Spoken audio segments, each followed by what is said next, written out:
BTS এর 13 অ্যানিভার্সারিতে big হিটের যে বিয়ের জায়গায় 13 লিখেছে, এটা শুধু একটা সংখ্যা নয়, BTS এর পুরো যাত্রার গল্প। 2013 সালে 13 জন 7টা স্বপ্নবাদ ছেলেকে নিয়ে BTS এর পথ চলা শুরু হয়েছিল। তখন কেউ জানতো না একদিন এই ছোট্ট গ্রুপটা বিশ্বের কোটি কোটি মানুষের হৃদয়ে জায়গা করে নেবে। কিন্তু সেই 13 তারিখটাই তাদের ইতিহাসের শুরু, তাদের পরিচয়ের শুরু, তাদের স্বপ্নের শুরু।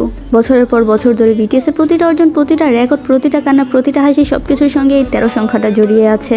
তাই BTS এর জন্য 13 শুধু একটা সংখ্যা নয়, এটি তাদের অতীত, বর্তমান এবং ভবিষ্যতের প্রতীক। সেই কারণে অ্যানিভার্সারিতে BTS না লিখে 13TS লেখা হয়েছে। কারণ এই 13 এর মধ্যে লুকিয়ে আছে তাদের শুরু, তাদের সংগ্রাম, তাদের সাফল্য এবং আর্মিদের সঙ্গে তাদের অটুট সম্পর্ক। 13 জুন শুধু BTS এর ডেবিউ ডে নয়, এটা সেই দিন যেদিন 7টা স্বপ্নায়ক হয়ে ইতিহাস লিখতে শুরু করেছিল। আর তাই BTS এর নামের বি আজ 30 হয়ে যাওয়ার আসলে তাদের শেকড়কে, তাদের শুরুটাকে এবং সেই অবিশ্বাস্য যাত্রাটাকে সম্মান জানানোর এক সুন্দর উপায়। From 30 June 2030 to forever, 30 is not a just number, it's BTS identity. सीने से तेरे सर को लगा के